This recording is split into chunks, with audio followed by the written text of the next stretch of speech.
Thank you very much, everyone, for having me out here. My name is Mike Place, like I said in the video. I come all the way from Salt Lake City, Utah, in the States. Thank you so much for having me here. It's such a pleasure and an honor to be here, and I've enjoyed my day so much, and I've enjoyed meeting so many of you. So who am I, anyhow? I am cashed out on Twitter and GitHub and all of those things, and I'm quite easy to find. I have been around this space for a minute or two. I've started in systems automation and in what used to be called systems administration way back in the mid-90s, and I've been doing it ever since then. I've been working all around this space. I used to, when I used to actually have my own operations responsibilities, I was there so early on that some of the original Puppet founders used to come to my office to help me debug Puppet, and their kids would play under my desk. So that's a little bit about me. I'm really interested in thinking about the problems that we're facing in automation, whether we're doing the right sorts of things in DevOps and those sorts of problems. So who are you, anyhow? I want to start with a bit of a survey about this. And every time I do this survey, I find it more and more fascinating and more horrifying. So if you have set foot in a physical data center in the past week, raise your hand. I see like 4, okay? If you have racked a physical server for work in the past month, raise your hand. I think 2. That's amazing. Right? How much have things changed since the 90s that we can come to a room like this and only 2 people have racked servers? We used to pay people to do that full time, right? And we don't do that anymore. In this talk today, it's not going to be a traditional sort of talk. And it may not be for everyone, and I want to give you a fair warning right up front and let you know that, look, I won't be offended if you find that this talk isn't for you and you want to go see somebody else. Because so often at these conferences, and there's plenty of virtue in this, we have talks that are about how to do things in a pragmatic sense. This is how Docker works, this is how Kubernetes works, this is how you deploy CI/CD, this is how you get your ops teams not to hate your dev team, so on and so forth. This talk has none of that, right? This talk is entirely about theory and about mindset and about thinking, or rather the way we should think about these problems, and not necessarily the technology that's involved. And because of that, sometimes I'm the most hated speaker at every conference because I try to tell it like it is. I feel a lot of times when I come to these like Don Quixote, right? Trying to talk about mindset. And I know that's a hippie thing, and we haven't banned that in the US, though we appear to be trying. So thank you very much for letting me hide out over here for a little bit. But mindset is incredibly important when we think about how to solve challenges in modern infrastructure today. All right? In the beginning, all of this was just black and white, right? We racked servers. We configured operating systems that ran on physical disks. We didn't worry about microservices. What we did instead is we put as many damned services on that box that would possibly run, right, before it would crash. And then when it did crash, what we would do is we'd recompile the kernel and see if we could get a little bit more juice out of it until it crashed again.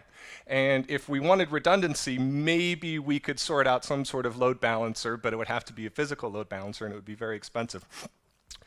But here's a question that I want to ask, okay? For those of you who have been doing this 10 years or more, right? How many people think it's easier to manage systems today than it was 10 years ago? Not a whole lot of people, well less than half. And I'm sympathetic to that. I think that's right. And one of the things that I want to do today is talk about why that is. Because we, as DevOps practitioners, as people in this space who are writing the rules for this industry, we need to have an honest conversation about this, do we not? This is near my home in Salt Lake City. This is a place called Range Creek Canyon. Range Creek Canyon is this small canyon that was protected, and it was ranch land for a number of years until eventually some archaeologists came along and they discovered these little dwellings up here, and these are actually granaries. They're built up in the hills, right? And the reason that I point this out is because what I want to focus on today is the study of tools and our tooling, because I think we can learn great lessons about from the way that we think about tools. Because what are tools at the end of the day, right? Tools are items which replicate a particular pattern to solve a particular problem. When we come to conferences like these, all we talk about are tools, right? What does this tool do, and what does that tool do, and are you using this tool, and are you using that tool, so on and so on and so on. But what we don't do is we don't engage in what I've heard some people call, and I love this term a lot, computer archaeology. Because the case that I want to make to you today is that we need to fundamentally understand that the tooling that we're using is an expression of a pattern, and that those patterns have been solved again and again and again and again. And when we see these new tools emerge, what we're seeing is new abstractions of old patterns. So I want to start here with Immanuel Kant, of all people. And this is going to be the world's only case in which there's an Immanuel Kant slide at a DevOps conference, and I'm really proud of that. But Kant advanced theories that became known as the ontology, right? It was this ethical theory that determined what was right from what was wrong, right? And according to Kant, human beings occupied this special place in creation. He thought that morality could be summed up in what he called an imperative, right? In fact, he went so far as to create this idea called the Categorical Imperative, this idea that there should be some type of morality which can be applied across the board, right? That is prescriptive, that is, in a DevOps manner of speaking, command and control, right? The competing theory at the time, right, if you start to map this back to something like configuration management, was a declarative sense, right? The idea that, oh, okay, we can still have moral rules, but it's up to ourselves to declare what those rules should be and to make promises about our own behavior.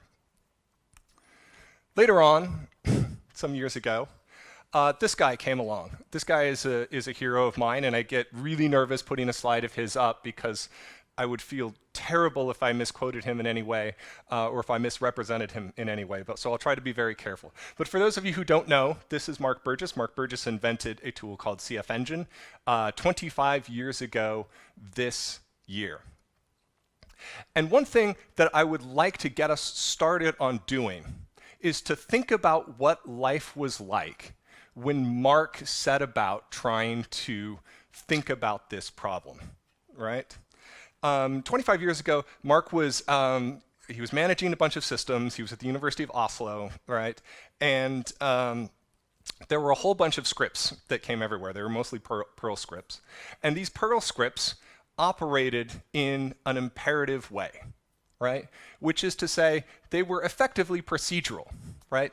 They said, do thing A, do thing B, do thing C, do things D. And maybe there'd be a little bit of exception handling and a little bit of error handling, but not a lot.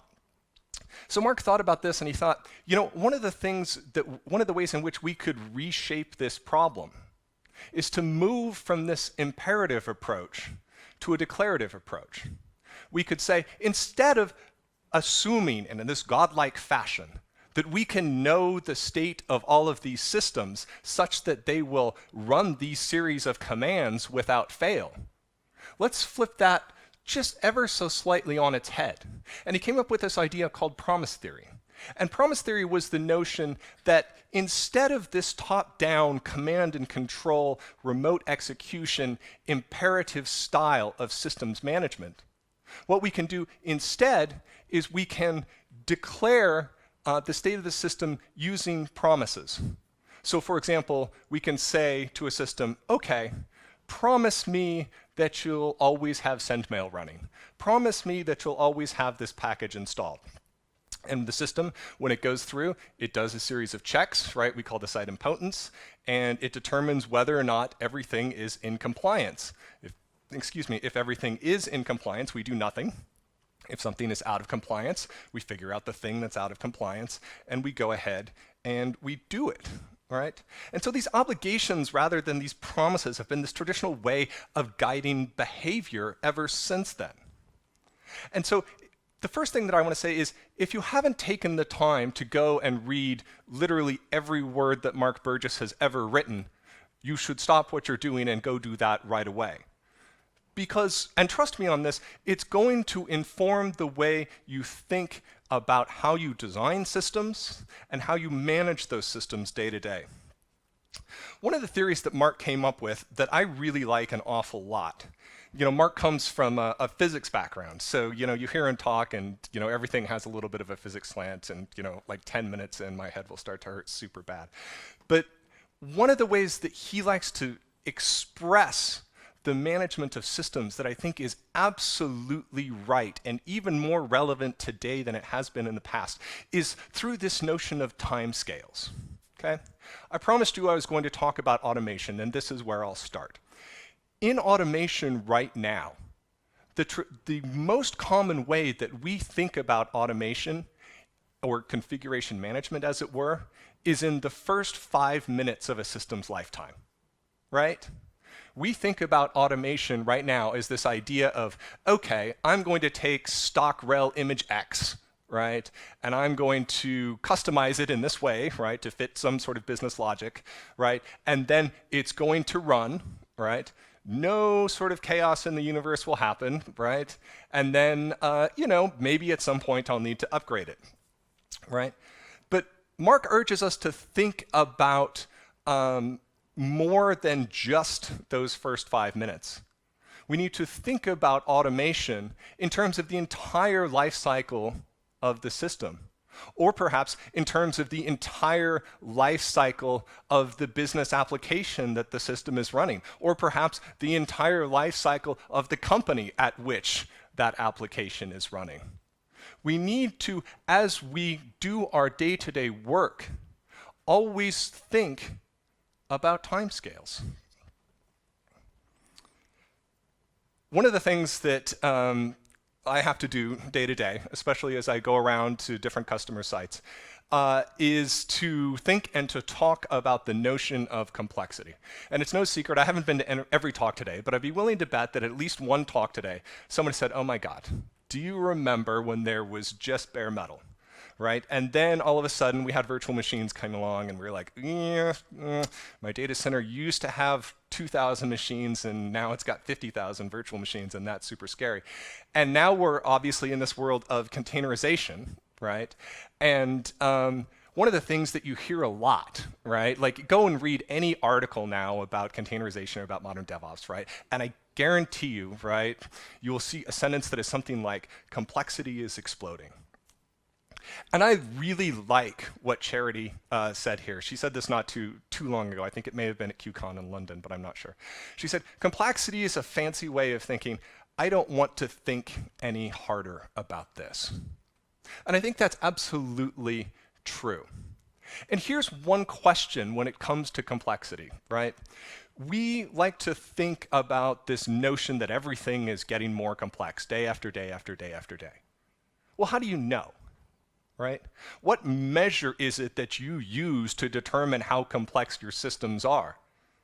Do you have some sort of magical mathematical equation that you use to figure out, oh, well, it's 5% more complex today than it was yesterday. That's a huge problem, right? We don't know.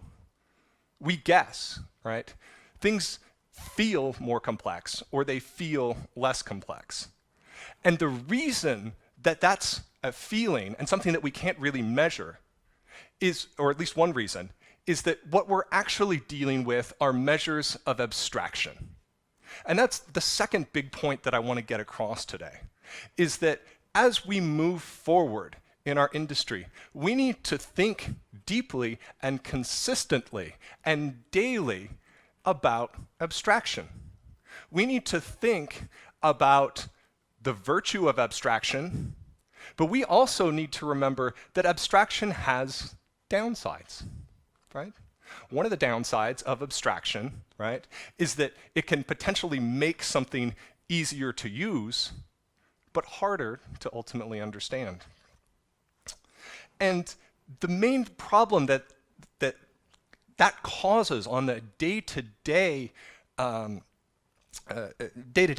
is that we think that we're adding determinism to these systems, right?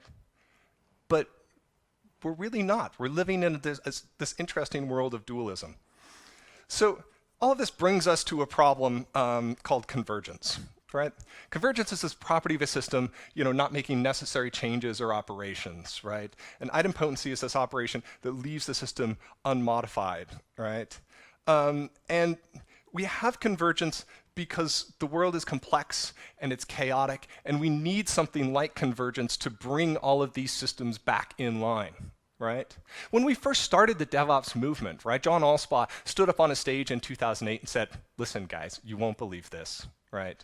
We do multiple deploys a day at Flickr, and everybody freaked the hell out, right? They were like, that can't be. And he's like, no, we really do, right? And here's how we do it, and he explained it, right? And so, a lot like, DevOps effectively was sort of launched at that layer, right? But moving back to convergence, we have this idea of convergence because this world is complex and it's chaotic, and we need something to bring all these systems back in line, right? We talk about, pets versus cattle, right?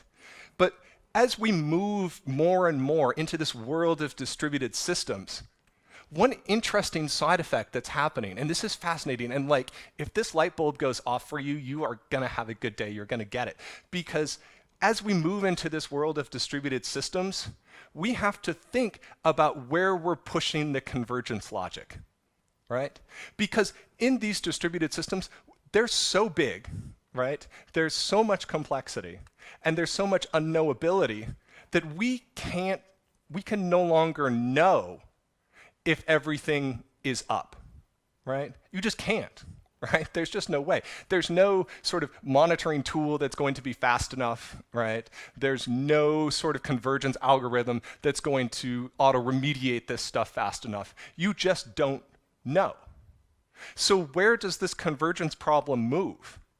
And one of the things that I think is really interesting in modern systems design is that this convergence problem is moving back up into the business layer, which is crazy to me if you've been doing this for 20 years, right? Because we spent 20 years trying to get away from this, right? Saying, oh, well, look, we're going to have these operations folks, and what they're going to do is they're going to make sure the system is up all the time, right? They're going to make sure that when you have financial transactions, that one doesn't happen in data center A and at the same time that one's happening in data center B.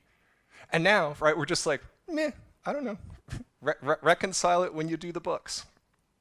So there are a couple of lessons to be learned here. One, don't think in terms of tools. Think in terms of patterns, right? We'll talk a little bit more about that later on, right? Lesson two, don't think in terms of tools, think in terms of timescales. Lesson number three, don't think in terms of tools, think in terms of promises. And lesson number four, all right, be a computer archaeologist. Okay? So, okay. Little slide deck problem there. All right, there we go. So, we've covered the past. Let's move on to the present. Okay? I want to start this by telling a little bit of a story. I like stories, right? On April 16th, 1947, the port of Texas City. Does anybody know this story? All right, it's near Galveston. This was called the Galveston City disaster. It was the deadliest industrial accident in U.S. history. So what happened was there was this ship. It was called the USS Grand Camp, okay? And it had 2,200 tons of ammonium nitrate on board. And so sort of like the latest and greatest automation at this time was this idea that, oh, you know what, okay, it's kind of dangerous to carry ammonium nitrate around, but no problem. We'll build automated firefighting systems. This will be great, right? Well, some dock workers, they were loading the ammonium nitrate on the ships, and dock workers were like, God, this feels hot. Like, that's weird, right? Anyway, long story short, the hold catches fire, automated systems go off, hold fills up with steam, which is not what you want to mix with ammonium nitrate. Killed almost 600 people and sent a shockwave that could be felt a mile away. It was one of the largest non-nuclear explosions in the history of humankind. The lesson there, don't automate things that you don't understand, right? And you see this all the time, right? This notion that we can live up in the automation layer. I saw something last night that made me so mad I had to take a walk around the block. And it was crazy because it was like 3 in the morning, right? And the thing that made me so mad was a tweet, right? Like, imagine that, a tweet, making someone angry. But this tweet said something along the lines of, and I hope to God it's not someone in this room. If it is, I'm so sorry, but I disagree with you. But this tweet said something along the lines of, in the future, none of us are going to have to know Linux. All we're going to need to know is Kubernetes. And I was like, oh my God. Oh, jeez, no, please no, right? Even if Kubernetes continues to advance, the notion that we're going to need to replace understanding of system X with what sits on top of it is an extremely dangerous road for us to go down as DevOps practitioners. Because look, most of the time that we change tools, right? This is a story that gets told at DevOps conferences all the time, right? So you go along, I've been to, 50 of these at least, right? And every time I go to one, right, there's a talk and it's like, okay, we need DevOps because the needs of the business are always changing, right? Every day, oh my God, first we sold widgets and now we're selling wadgets, and oh my God, we've got to rebuild everything because, of the wadget initiative and, not the widgets. But you know what happens really and truly in the real world?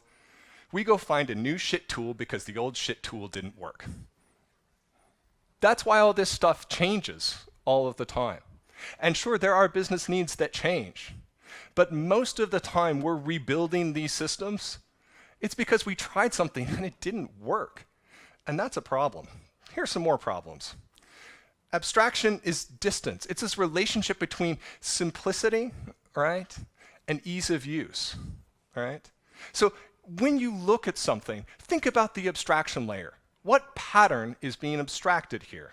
And ask yourself whether or not something is becoming simpler or whether it's becoming easier. And if it's easier but not simpler, ask yourself why. A second problem is complexity modeling, right? I mentioned this before, right? We no longer know how to determine how complicated something is, right? And so we don't know when it becomes less complicated. We feel that it's less complicated. We have like a general sense of that, right? But we no longer know how to model these complex systems. And I'll submit to you that that's going to become really, really, really problematic in the coming months and years. The last problem, of course, is the timescale trap, right? The idea that we can simply think about automation, right, in terms of the births of these systems and the deaths of these systems, and not the entire life cycle in between these systems. So there have been some attempts to fix this problem, right? We know all about them because they're all the rage and we have talks about them in articles and everything else, right? We've got things like containerization, we've got things, like real-time orchestration, right? But there are more problems that come along with this, right? I touched on one earlier, which is this problem of knowability, right? The idea that we can debug systems now, right, simply through the use of monitoring, I think is going to become increasingly and increasingly and increasingly untrue. Why? Because you can only monitor what you know about, right? You can monitor for all the known knowns, and that's fine. We've been doing that forever. Why? Because we used to have a data center, and we had a spreadsheet, and we're like, monitor these things. Here are the services. Done. Walk away. Right? That's becoming less and less true. And so as we are going to need to begin to figure out how do we debug these systems, how do we fix these systems when they break, we're going to have to move to a model, right, of correlation, right? Saying, well, event X happened over here and event Y happened over here. Well, let's figure out the relationship between X and Y and see if we can figure out what went wrong. And that leads to an important lesson that I think we need to think about in distributed systems design and in DevOps and everything else. I mean, especially in DevOps, my God, is that, we used to have this idea, if it moves, measure it. And I think that's changing to a new paradigm that I think looks something more like, if it moves, make sure it emits events somewhere, right? Because we're going to need those event streams in order to figure out, as best we can, the state of the system. I mean, what are you going to do? Set up Nagios for 1 million containers? Right? Statelessness, right? These systems, at present, because they are, they live in this weird sense of duality, right, are in effect stateless, and that, makes them hard, all right? In duality, I sort of mentioned that. So in terms of practical advice, right? What is something you can do? You're like, okay, Mike's been here and he's talking all this theory and all this nonsense. What can I take home to my team? One thing that I take home to my teams, right, is I say, okay, stop. Now, describe the problem that you're trying to solve. Describe the disagreement that you're having among team members, but you're not allowed to use the name of any tools, only concepts, right? Change the conversation from, is Docker the right fit for this, to, okay, what I actually need for my application is something that can segment memory by process groups, and this is why, and something that lives in something analogous to a chroot jail, and this is why, and this is why, and this is why. When we abstract things up to the level of containers, right, we use that too often to hide from the complexity of the problem itself, and that's problematic. And I think that's one of the reasons why we have this reliance on tools as our saviors, and they shouldn't be. And I say that as a guy who makes my living writing tools to sell to you. So there's some lessons here, right? One, what does abstraction trade away, right? Two, when you say something is complex, what do you really mean, right? Every time somebody in your organization says that's too complex, say stop. What do you mean by that, right? Three, think in terms of dualism, right? One of the reasons that I love this space is that it gets very philosophical around, right? What parts of a system are deterministic and what parts aren't? Because as it turns out, it depends a lot on how high or low you're looking at the system from and at what time scale you're looking at the system from. So if you take those two axes, right, and you map them across this problem of dualism, of determinism, right, versus, chaos or randomness, it really helps to clarify where the weak points in a system might be. 4, don't automate what you don't understand because you will blow up your battleship.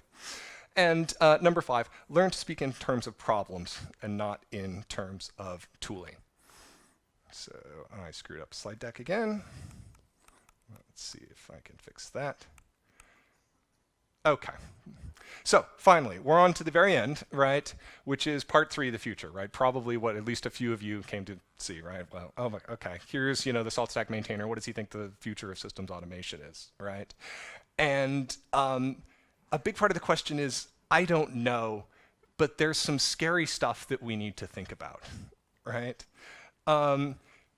Without question, right, the number one thing we have to think about DevOps for the next year is security, right? We have got huge challenges in that space. If we think about this dualism problem, if we think about this unknowability problem, security should scare the ever-loving hell out of you. How are we going to solve that? How are we going to debug those unknowns, as Charity Majors likes to talk about, right? Because most of the innovation that happens in infrastructure, that happens in automation, are just old ideas. They're old patterns, right, with new abstraction layers applied. So stop thinking and stop talking about whether tool X fits problem Y, right? And start thinking about how do we describe problem Y in terms of patterns, right? Because if you go back and you read the history, if you do computer archaeology, right, you can start to see these patterns and you can save yourself from having to have 25 or 30 years of experience, right? Because otherwise you'll be old and jaded like me, right? Because look, DevOps, right, in itself, right, is a weird reflection of a pattern. Why? Because we didn't used to have ops people at all. That didn't used to be a thing, right?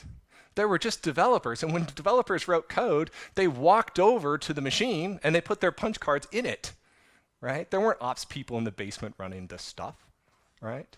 Dev and ops were one, right? And we're back to that idea again. So finally, you know, this is something that I like to say when I talk about this. The future is a distributed system with a convergence problem. How do we converge toward security when we can't identify the whole problem space? How do we converge towards stability when part of the system will always be down and the entirety of the system may be unknowable, right? Because the practice of configuration management, and I say this as a configuration management vendor, is going to be fundamentally unsustainable. We have to come up with new models of real-time automation. And what we have to do, in my view, is go back to the brilliance of Mark Burgess, who saw this problem 25 years ago, before anybody else did. He had a computer lab to set up, and he thought to himself, I think, right, you know what? We need to build autonomy into these systems, because a top-down authoritative approach is not going to work. And 25 years later, Mark was exactly right. Right? So, you know, I don't know in terms of technology what's ultimately going to be the answer, right? I don't know if it's going to be containers. I don't know if it's going to be Kubernetes. In my personal opinion, we're going to need a sort of distributed first, automation first, or automation native, I should say, operating system. I don't know what that looks like. I don't know if that's a reimagination of System D. You know, who can say? But what I do want to say is that I hope that we don't just rely on the tool vendors to figure that out for us, because we're all going to need to work together in order to solve those problems. Thanks very much.